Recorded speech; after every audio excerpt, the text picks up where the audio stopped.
Desesperada, Silvia não sabia o que fazer. Não sabia onde Irene estava, nem se realmente havia sido levada. Os guarda-costas de Irene, que deveriam protegê-la, também não sabiam onde ela estava. Brava, Silvia perguntou onde eles estavam enquanto Irene havia sumido. Eles disseram que ouviram um grito e se distraíram por um segundo. Foi nesse momento que ela desapareceu. A protagonista não sabia o que fazer, mas, ao ver o irmão, começou a ficar um pouco mais calma. Pensou que talvez ele pudesse ter visto Irene. No entanto, Cedric perguntou se ela estava sozinha. Silvia juntou coragem para contar a Cedric que Irene havia desaparecido. Disse que ela estava ao seu lado, junto com as escoltas, mas que de repente sumiu. Cedric mal podia acreditar no que estava ouvindo. Mesmo assim, não precisou reunir forças para acalmar sua irmã, que estava muito nervosa. Ele disse a Silvia que Irene não devia estar longe. Poderiam se separar e procurá-la. Deu a ordem para que os guarda-costas fossem à mansão e informassem o Duque Atlante. Silvia dizia que ela mesma procuraria, mas Cedric respondeu que não podia permitir. Disse que ficaria com Silvia, pois, naquele estado, ela também poderia se perder ou até ser raptada. Afirmou que ele procuraria por Irene e que a encontraria.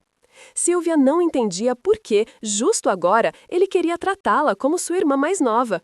Por que queria ficar com ela justamente agora, quando ela havia perdido Irene? Se tivesse tido coragem de segurar a mão da irmã, mesmo que as escoltas não estivessem por perto, poderia tê-la salvado. No começo, Irene era apenas uma irmã que Silvia gostava de torturar. Tinha inveja, odiava tudo na vida, pois para ela tudo dava errado, e achava que a culpa era de Irene. Mas alguém tão amável e gentil não poderia fazer mal a ninguém. Aos poucos, a protagonista foi percebendo que havia se equivocado no julgamento da irmã. Irene havia aberto seu coração para Silvia, mesmo tendo sido tão maltratada por ela. Sem saber o que fazer, Silvia chamou o espírito do vento para ajudá-la. Ele veio imediatamente e perguntou o que estava acontecendo. Notou que ela estava no meio de uma celebração. Silvia, trêmula, explicou que sua irmã mais nova havia sumido. Tudo foi tão de repente. O Andy não queria ver Silvia daquela forma e pediu a ela que se acalmasse. Somente ela podia vê-lo e as pessoas poderiam achá-la louca, mas ela não se importava. Tudo o que queria era resolver o sumiço da irmã e trazer Irene de volta. O espírito do vento entendeu e se mostrou disposto a fazer qualquer coisa para ajudar. Achando que isso poderia ajudar, puxou um fio de cabelo dela. Através daquele fio mágico, contou que a irmã dela estava, naquele momento, em movimento para o leste. Mas havia algo estranho, era rápido demais para uma jovem humana. De fato, ele constatou que ela havia sido levada por alguém. Silvia pediu a ele que a levasse imediatamente até quem havia levado sua irmã. O tempo parou próximo a um edifício e o espírito do vento pediu que alguém entregasse uma mensagem. A mensagem deveria ser levada ao Duque Atlante, contendo o endereço de onde Irene estava sendo mantida. Ele então fez uma magia para tornar Silvia invisível temporariamente. Depois disso, já estavam prontos. Entraram no local e notaram alguns guardas entediados. Silvia percebeu que aquelas pessoas sequestravam inocentes e os vendiam em leilões. Estava ouvindo-os falarem da loirinha que tinham pego recentemente. Não suportou o jeito debochado com que falavam dela. Diziam que deveriam se aproveitar dela antes de leiloá-la. Silvia disse ao espírito do vento que não seria capaz de se controlar. Pediu que ele a impedisse caso ela perdesse a cabeça. Enquanto isso, naquela casa de leilões, várias garotas jovens estavam sendo ofertadas. Os lances começavam em 420 moedas de ouro. Aqueles bastardos tratavam as jovens como se fossem mercadorias, esperando o maior preço no final. A protagonista estava furiosa. Não sabia como alguém podia fazer aquilo e não sentir culpa. Estava disposta a fazer todos pagarem, mas antes precisava encontrar Irene. O espírito do vento também estava mais irritado do que o normal. Vendo luzes e algumas gaiolas, ouviram vozes. Silvia não entendia por que havia tantas pessoas presas naquele local. As garotas imploravam para serem libertadas e voltarem para casa. Nesse momento, Silvia implorava para encontrar sua irmã sã e salva. Ela só queria continuar vivendo ao lado dela. E então, em uma das gaiolas, viu sua amada irmã jogada no chão. Estava caída, mas viva. Notava que tinha algumas escoriações, mas estava respirando. Com uma força descomunal, Sylvia abriu a gaiola com as próprias mãos. Entrou, pois queria apenas sentir como sua irmã estava. Sentou-se com ela nos braços, abraçou-a e pediu desculpas por não ter cuidado dela. Estava estranha, pois Irene não abria os olhos e foi nesse momento que Sylvia se desesperou. O espírito do vento queria fazer mais por sua invocadora. Levantou a mão e tentou despertar Irene. E quando conseguiu, sentiu-se satisfeito, pois isso fez Sylvia feliz. Mesmo assim, ela ainda chorava e pedia desculpas à irmã. Segurando sua mão, disse que nunca mais a soltaria daquele momento em diante. Quando Irene abriu os olhos lentamente e os fechou em seguida, Sylvia ficou ainda mais desesperada. O espírito do vento pediu a ela que não se preocupasse, parecia que tinham dado algo para Irene dormir. Mesmo assim, as lágrimas eram incontidas. Sylvia não podia simplesmente ignorar. Abraçando a irmã, pedia para que ficasse tranquila, pois logo as duas iriam para casa. O espírito do vento lançou uma rajada forte o suficiente. Foi então que Sylvia gritou que protegeriam todas e que todas voltariam para suas casas. O vento do espírito foi tão forte que libertou todas elas das grades que as mantinham presas. Depois, Sylvia pediu ao espírito do vento que colocasse um escudo em todos, para que pudessem sair em segurança. Também quis uma barreira ao redor do edifício, para que todos os culpados pagassem. O espírito logo obedeceu ao pedido de sua invocadora e o fez com alegria. Ele faria qualquer coisa para nunca mais ver Sylvia tão desesperada. Ela estava determinada a terminar tudo antes que sua mana se esgotasse. Cedric encontrou-se com seu pai e avisou que, por mais que tivesse procurado, não conseguiu encontrá-las. Era tudo o que podiam fazer, seguir a informação que tinham conseguido. Quando chegaram, notaram uma grande barreira protegendo todo o prédio. O mago do Duque não estava conseguindo abrir passagem para que entrassem. Sir Joseph estava preocupado com suas 2 joias preciosas. Como Trevor também estava com eles, decidiu que acabaria com aquela barreira de qualquer forma. Mesmo não sendo especialista em magia, ele golpeava a barreira com sua espada com o máximo de força possível. Tudo o que queria era saber se a senhorita Sylvia estava protegida. Sir Joseph notou que Trevor era um rapaz persistente. Pediu que todos fizessem o mesmo até que a barreira se rompesse. Então alguém saiu do edifício, a pessoa estava em péssimo estado. Os guardas notaram que o homem havia caído e correram para ver o que estava acontecendo. Atrás daquele homem vinha Sylvia, carregando sua irmã nos braços. A protagonista agora parecia uma heroína que acabara de salvar a irmã. Joseph, ao ver aquela cena, sentiu ainda mais orgulho da senhorita Sylvia. O mesmo acontecia com Cedric, que notou que Irene estava salva graças à irmã. Sylvia contou ao irmão que Irene estava dormindo profundamente, por causa de um sonífero. Assim que Trevor ouviu a voz de Sylvia, correu para ver se ela estava bem.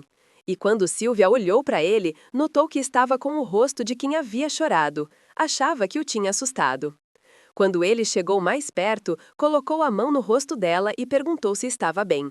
Sylvia começou a sentir tudo girando, até que perdeu a consciência por esgotamento e exaustão. Ninguém acreditava que a senhorita Sylvia tivesse desmaiado. A barreira permaneceu até que todos os guardas conseguissem agir contra os meliantes. O pior foi para o Duque Atlante, que viu suas 2 filhas em perigo ao mesmo tempo. Ele viu que Sylvia estava em péssimas condições, completamente esgotada. Temia, pois havia prometido à sua duquesa que sempre protegeria os filhos. Sentia que estava falhando com ela. Bravo, ordenou que levassem imediatamente as filhas para casa. Com os olhos furiosos, pediu que o restante do pessoal ficasse com ele. O mordomo descobriu que o dono do edifício era o barão Tabique, que repentinamente havia ficado rico nos últimos anos. Corria o boato de que ele aumentou sua fortuna através de leilões de escravos. O duque não acreditava que aquela fosse a primeira venda. Provavelmente ele já realizava uma por mês. O estranho era que ninguém havia dado falta das pessoas envolvidas. O mordomo estava investigando e encontraram algo. Os escorpiões negros estavam envolvidos. O Duque Atlante sabia que aquela organização criminosa havia tentado conquistar o centro comercial. Eram os mesmos que haviam sido detidos por Sylvia Atlante. Também foram eles que estavam com Trevor quando Sylvia o resgatou. E agora estavam por trás do sequestro de Irene. O Duque Atlante não acreditava que tivessem a audácia de tocar em sua família para tentar vendê-las. Suspeitava que havia alguém influente por trás de tudo. O Duque queria saber se as duas já tinham acordado. A senhorita Irene recobrou os sentidos assim que o efeito do remédio passou. Sylvia, por outro lado, não acordava. O tratamento era difícil, pois não sabiam a causa do desmaio. O Duque achava inaceitável não saberem como cuidar de sua filha. Disse que não importava quanto dinheiro precisasse gastar, deveriam encontrar uma forma de acordá-la. O mordomo Vicente informou que uma investigação imperial iria interrogar a senhorita Sylvia. Exatamente porque ela foi a primeira a descobrir os leilões, mas parecia haver outras questões envolvidas. O Duque Atlante foi contra, não queria que ninguém interrogasse qualquer membro de sua família. Em outro lugar, uma serva era novamente vítima dos caprichos de uma imperatriz. A mulher estava furiosa, pois a casa de leilões que lhe dava tanto dinheiro acabara de ser fechada. Achava que o barão era tolo e deveria ter protegido melhor os negócios da família. Agora, Sylvia Atlante estava em sua mira. A imperatriz não iria mais fechar os olhos, nem ignorar a existência daquela bastarda. Enquanto Sylvia estava adormecida, uma presença cuidou dela durante todo o tempo. Era como se uma luz dourada irradiasse de Sylvia. E, quando ela acordou, Irene ficou desesperada, em lágrimas. Sylvia também ficou feliz por ver Irene e perguntou se ela estava melhor. Irene contou que Sylvia dormiu por 3 dias seguidos. Estava preocupada, pois a irmã dormira por tempo demais e poderia estar ferida. Sylvia não queria que Irene ficasse preocupada ou se sentindo culpada por nada. Mas Irene estava muito insegura. Achava que Sylvia pudesse guardar algum tipo de rancor. Enquanto isso, a protagonista se divertia. Dizia a Irene que não havia motivo algum para pensar daquela forma. Irene começou a chorar novamente. Ela era uma garota doce, porém muito frágil. Sylvia se arrumou e se levantou, notou que não havia mana em seu núcleo. Daquele jeito, seria impossível evocar o espírito do vento. Apesar de saber que ele estava preocupado, não poderia chamá-lo por enquanto. Precisava encontrar uma maneira de repor sua mana o mais rápido possível. Não podia sair, pois estava sendo vigiada constantemente. E, sem mana, não conseguiria evocar seu espírito do vento para fugirem juntos. Depois que ela desmaiou, o Duque Atlante tomou o interior da casa de leões de escravos e informou a família imperial. Havia relatos das famílias das pessoas que Sylvia salvara recentemente. A maioria dos sequestrados eram plebeus pobres e impotentes.